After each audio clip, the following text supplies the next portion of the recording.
Welcome to the Real Estate Espresso Podcast, your morning shot of what's new in the world of real estate investing. I'm your host, Victor Menasce.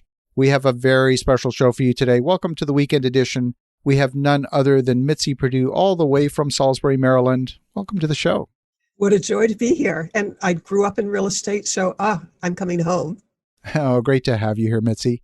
We've got to know each other over the last couple of months, and my goodness, talk about kindred spirits. I'm just so thrilled that we get to spend this time together.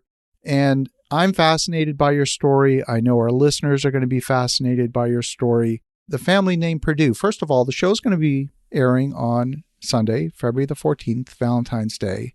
Then we've got to talk about Frank because there's heavy-duty romance there. Exactly. That's exactly where I was going. So the love of your life, I know he's gone a few years now. Tell us what Frank was like. Oh, well, he was my hero from beginning to end. And since we're around Valentine's Day, our courtship, I think, was about as romantic as it can get.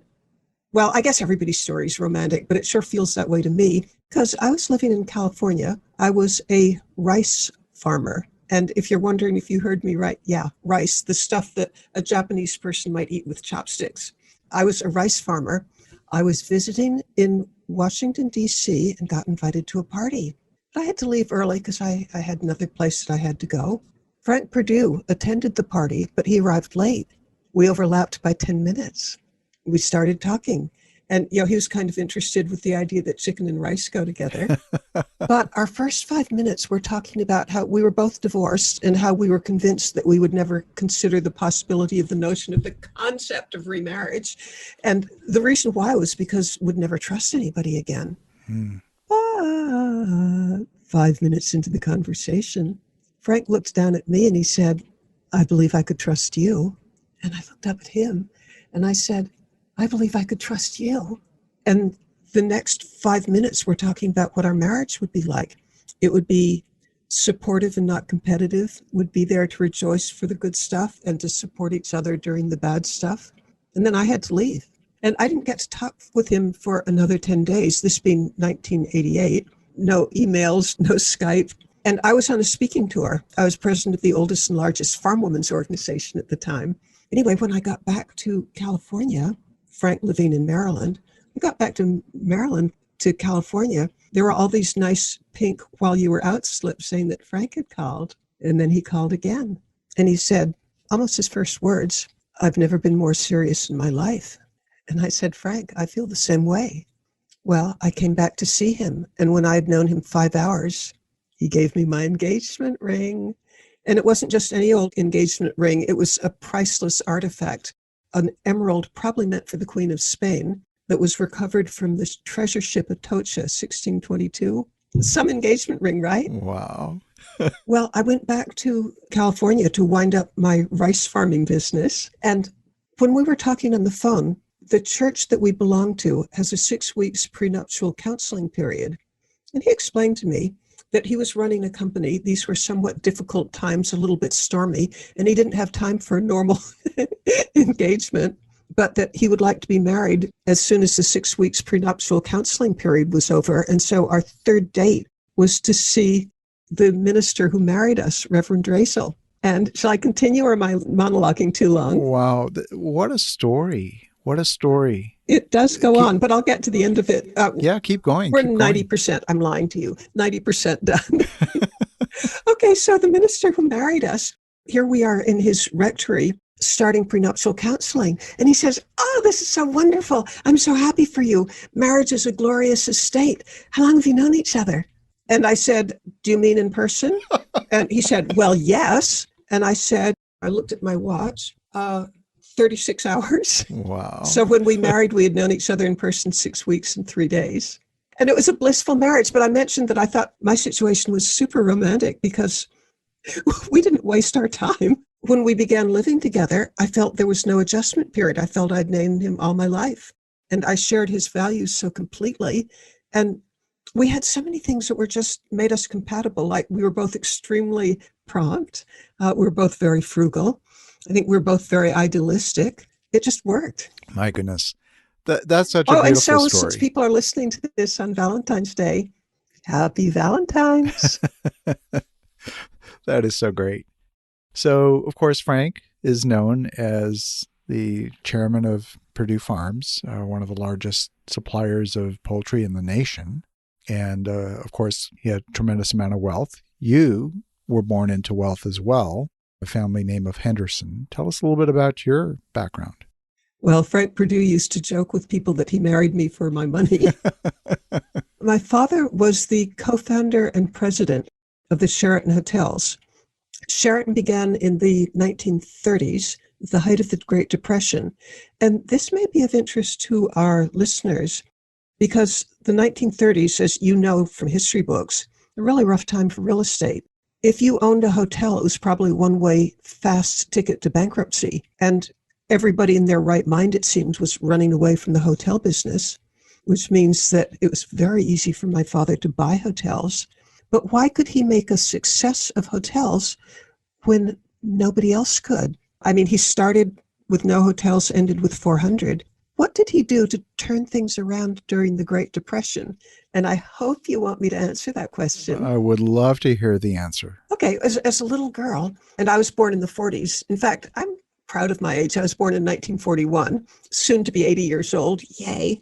As a little girl, I found just a wonderful way to get my daddy's attention was to ask him about his business. And so I was forever asking him, how did you do it? And there's not one thing that makes a business a success, but I'll tell you a story that he told me that, it's engraved in my mind forever.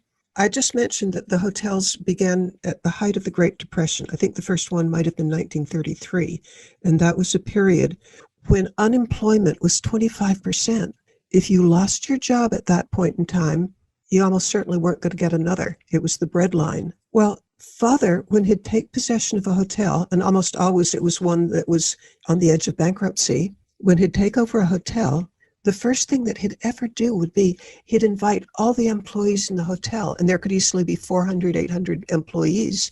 And Father knew that every one of them who's in the audience of the ballroom of the hotel and he's about to address them, he knows that every one of them is just as demoralized as a person can be, because it's normal when a new owner takes over to get rid of some of the old employees, the dead wood, and to take care of the new owner's friends, relatives, uncles, nephews, people who's worked with them before. There's normally, when there's a takeover of a hotel that's about to go bankrupt, there will be a change of employment for the people working there. Father knew that, and he also knew that the employees would probably not be listening to almost a word he said until he addressed that issue. And so the first words out of his mouth were, in every case, I want every one of you to stay in your job. And I have a reason for this. It's because I know that you know your job better than anybody else on the planet. And I'm here to give you the resources, the encouragement, the support to show the world just how good you are. And he said, you'll see, in just a few months, this hotel is going to be the most popular, the best served, the most financially stable in the whole city. And we, together as a team, we're going to show the world that things can turn around. Bad as they are, we're going to be a shining example that things can get better. I love that story, and it really brings me to where we are today, because there are so many businesses out there that are playing defense because maybe they're carrying too much debt, maybe their revenue has evaporated, whatever it may be. And it's created a tremendous opportunity for people to play offense, just like your father did, in a time when everyone's playing defense. Hey, but that wasn't the end of his story, because there's a part two. I mean, I hope you liked the part one, because when he told me about it, I thought it was inspirational. But the part two, he said the next day, the employees of the hotel would see cavalcades of new faces. They were electricians, plumbers, decorators. They weren't employees of the hotel. They were people hired to refurbish the hotel. But he said what would be surprising to the employees is those people didn't go to the areas that the paying public would see, like the lobbies, the ballrooms, whatever. No. They went to the areas that only the employees would see, like the employee dining rooms, employee lockers, showers, the corridors, the rickety old elevators. Father told me that he spent the first money on every hotel he ever took over on refurbishing the areas that the public wouldn't see. And I asked him, well, why would you do that? Wouldn't you make more money? Wouldn't it be a better investment? I mean, wouldn't you get your money back faster if you refurbished the areas that the paying public would see? And he said, no, that wouldn't have been nearly as good an investment in the hotel as refurbishing the areas where the employees spent their non-public time. And he said the reason why is, and this is an absolute favorite quote of mine from him, he said, people have a compulsion to live up to or down to your expectations. And he said that by spending the money on them first, he was communicating to them in a very tangible way, in more than just words, that he believed in them, that they were important to him, that they were worth it. And the payoff for that was he was famous for the rest of his life for having employees who stayed with them for life. I mean, if you started with him, you've probably stayed with him for life. That is such a great story. I love that. It really speaks to walking the walk and not just walking the talk. And there's a part 3 to the story. I'm ready. Okay, and we're now kind of winding down of this particular story. But I also asked Father, why did you just sort of like give it away with your first words saying that everybody could keep their job? Wouldn't you want them kind of to prove to you or show you that they were good? And he said, He said, in his world, power, that is the ability to get people to do what you want, comes in 3 flavors. And number 1 is intimidation. He said he could have gotten people to do what he wanted by saying, shape up or you're fired, put the fear of God in them. But he said, if you do that, that's intimidation, and people will do what you want, but they're going to do it grudgingly. They'll do the least that they can get by with. So in his world, intimidation, just isn't effective. Number 2, bribery. He could have stood up there in front of them that first day and say, do a really outstanding job, and there's a bonus in it for you. There's a raise in it for you. But he said, that's not effective either. It's better than intimidation. But with bribery, people work for the bribe rather than for the good of the whole enterprise. It sort of takes away from teamwork. He said, another problem with bribery is you don't stay bribed. You've gotten that raise, and then pretty soon it's, what have you done for me lately? People don't stay bribed. So he was against bribery as a way of motivating people. So what does work? Answer? Their own internal motivation. No, inspiration. Well, okay. Yes, I guess. Yeah. Do you know what? I have to say internal motivation and inspiration are, how about the same thing? But inspiration. And he said that he wanted like the maid who's making beds or the bartender who's tending bar. He doesn't want them to come to work slogging over making beds, although they're doing that, or pouring drinks. No, he wants them thinking, I'm part of a team. I'm part of a group that's going to build something that's going to inspire the rest of the city. And so inspiration is what would keep people excited to come to work. And he said that one of the great things about inspiration, he said, a leader's job is to give people a better vision of themselves. Wow, that's fantastic. And Father couldn't have known this because the research I'm about to describe is maybe a decade old, but it's from Gallup. Gallup is the polling organization. They've questioned actually millions of people in 93 different countries. And they're very interested in what makes people engaged, or actually not what makes people engaged, but if you're in the top quarter of people who are engaged with your company, what are the rewards? Well, how about they take 10 times less sick days than the people in the bottom? They're little mini ambassadors for your company. They will stay at least twice as long for your company. And Father had them pretty much stay for life. And they're 37% more productive than the people in the bottom quarter. So I view my father as a source of timeless secrets of success. Do what it takes to create engaged employees who love working there. And you do that by giving them a better vision of themselves. That is so powerful. And, in the service industry, like hospitality, it is a people business. People approach it often with spreadsheets and say, okay, what are the numbers, and really treat it in a very mercenary fashion. But if you do, it's not sustainable, I don't believe. Well, he went from no hotels to 400, and he was certainly in maybe the top 3 hotel chains. If we have time, I'll tell another secret of his success. It's much shorter. I'd love that. And again, this is in the subject of me, little girl, asking him, Daddy, how did you do it? And he told me something about negotiating that's benefited me for the rest of my life. And that is, he was a big believer in not being what he called a shark. a shark, if the shark is sitting across the negotiating table from you, wants the last penny that they can get, the toughest stand that they can make. His attitude was the opposite. He said that he wanted to be a generous negotiator and that it wasn't a deal unless both sides came out ahead. And he said that he would very deliberately leave things on the table. Now, you would think that that's a losing strategy because you're never going to make as much money on any particular transaction. But he said, if you look in the bigger picture, he had the reputation of being a fair and generous negotiator. So imagine that, I'm going to give a concrete case. Imagine that I know of because I got to watch it. There was the widow of one of the larger hotel chains. I think she was probably in her 80s by then, and she didn't want to run the hotel chain. So she went to her lawyers and said, help me sell it. The lawyers advised her, go to Henderson with the Sheraton chain, because he will treat you more generously and more fairly than anybody else who would offer to buy the chain. And so Father said the secret sauce for Sheraton's growth, or at least one of the secret sauces, was be known as somebody who's going to treat the widows and orphans well, or who's going to treat anybody well, because then you get first pick of the best offerings. When we're working on various projects that we're doing ourselves, we can absolutely feel exactly what you're talking about. We're in discussions right now. One of our projects is a 240-unit new construction apartment complex. And one of the family offices we're talking to, I just have this spidey sense about me that I've got a shark across the table from us. Oh. And it just doesn't feel right. Now, I get people saying, they're trying to do their due diligence and make sure that we're for real and all of that kind of stuff. But then there's a point where it crosses a line and you say, they're just putting the screws to you rather than looking to build something together. So those are tough decisions when you have to assess who are you negotiating with across the table. And I love what you said because that's resonating very strongly with me.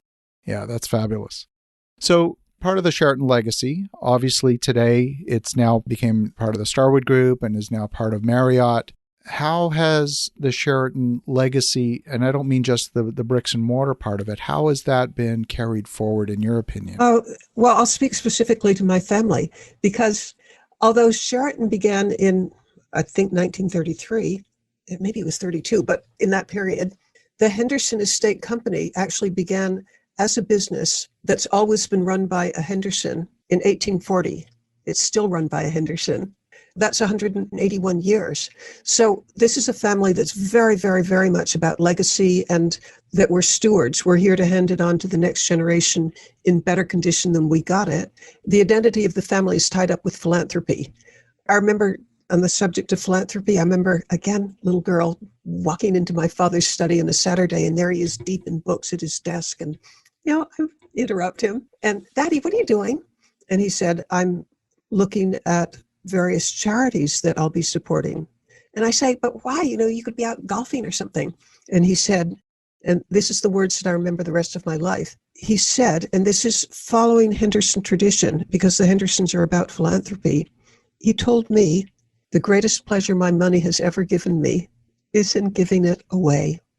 Cool? That is so great. Oh, but I bring up the subject of philanthropy because there's a family business theoretician. His name is Dennis Jaffe, whom I love to the moon.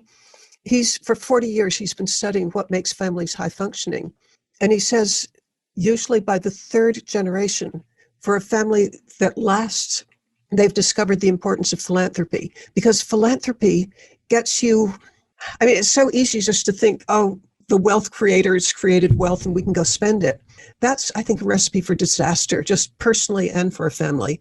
Instead, if the family gets its identity, as I believe the Rockefellers or the DuPonts do, if the family gets its own, the members have their identity as, we're the ones who are supporting the environment, or we're the ones who are supporting libraries or education, or whatever it is, that's something that the family can coalesce around, whether there's an operating business or not. One of the things I was talking to you before the interview here about my good friend George Ross, and one of the things that George taught me, he's very part of his life mission is philanthropy. And one of the things that he taught me that I've carried with me ever since is the notion that when you're giving, you're actually not just giving, you're actually making an investment. So he wants to see a connection between the act of giving and a return on that investment. So for example, if you go and you give to an organization like the Red Cross or the United Way, even though they do great work, it's too opaque. You can't see a connection between the act of giving and a result coming out the other side. So he said, I will never give to those organizations. On the other hand, he's gone out and he's, for example, bought an ambulance and donated an ambulance, or he created a neonatal critical care unit at a hospital in Long Island. So he said, okay, in the first 2 years, we saved 63 lives. It's very tangible, you know? Oh my God. Yeah. And so that's one of the things that I've carried with me ever since, and I think is so important. And I know in the future, we're going to talk a little bit about some of your philanthropic work, and I'm very excited for that conversation because there is that direct connection, and I think it's so important. Well, I can't wait to share with our listeners, well, first of all, what I'm doing in anti-human trafficking. But I'd also like to share just some of the joy that people get out of doing it. Well, let's go there now then. Because I want to. Yeah, let's go there now because it's such an important topic and you've got so much energy behind it, and I'm privileged to be able to help in even a very small way to help further that cause.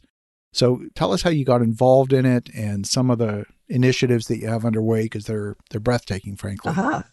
Well, I got involved in combating human trafficking when on March 11th of 2019, we're about to have a 2-year anniversary, at 2:00, I heard a lecture in which the speaker showed pictures of little girls, 10, 11, 12, who it was a sting operation in which they were about to be rescued, but there were hidden cameras.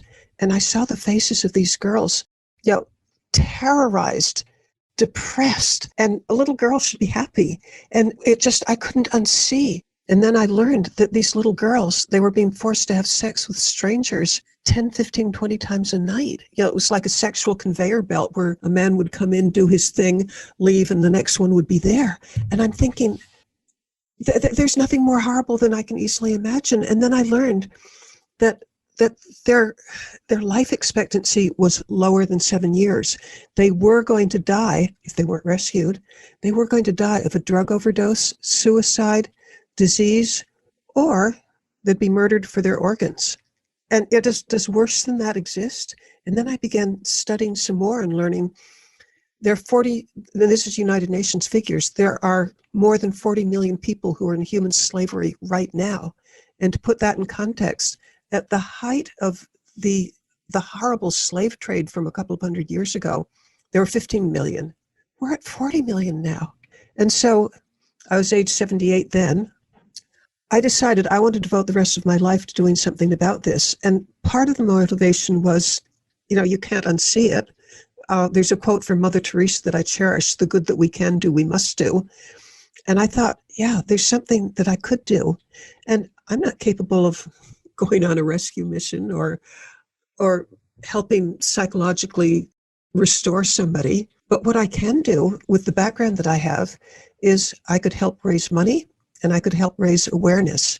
And the idea would be that I would be about raising money for other anti-trafficking organizations. And raising awareness, that's for everybody. And I had a pretty good niche for doing it. But now I've got a question for you. Sure. In television, this is known as the tease. Mm-hmm. I was in TV for 8 years. I could finish the story, or we could invite everybody to come back next week. I think we've got a very good reason to have people come back next week. Woohoo. Okay, because I would love to finish the story, but since this is the tease, I will tell you what you're going to hear. You're going to hear stories of murder, death threats, a 69-carat ruby that belonged to a Qing dynasty emperor from 300 years ago. You're going to hear about dinner plates that belonged to a Russian Tsar. It was Tsar Alexander II. You're going to find, and let's throw me in, an heiress. Let's weave this all together into how do we stop human trafficking? And there is a way, and it's new, and you're going to hear it here. Come see me next week. I love that. I love that. Mitzi, thank you so much. If folks want to learn a little bit more, if they want to get in touch, where can they connect with you, perhaps through your website or social media? Okay, through the website. And I would love to hear from you. In fact, next week, be sure to have a pen and paper handy so that you can write this down. But you can get hold of me if you go to winthisfight.org. And I'll tell you a little way to remember the name Win This Fight. The initials are WTF. win this fight. And that is no accident, and I'll tell you about that too. Let's get into ScandalNet, Squeak, too. So winthisfight.org, come sign up for my blog. I think you'll find it fascinating, because you'll learn such things as why the traffickers do it. You'll learn why the Johns do it. I mean, why does a John want a 10-year-old girl? Because a 10-year-old girl inherently is just not sexy. She's not developed. Why do they do it? I'll get into all of that stuff next week. I'm looking forward to the conversation. Mitzi, thank you so much for the time today. And for the listeners at home, definitely connect with Mitzi at winthisfight.org. And in the meantime, have an awesome rest of your weekend. Happy Valentine's Day. And we'll talk to you again tomorrow.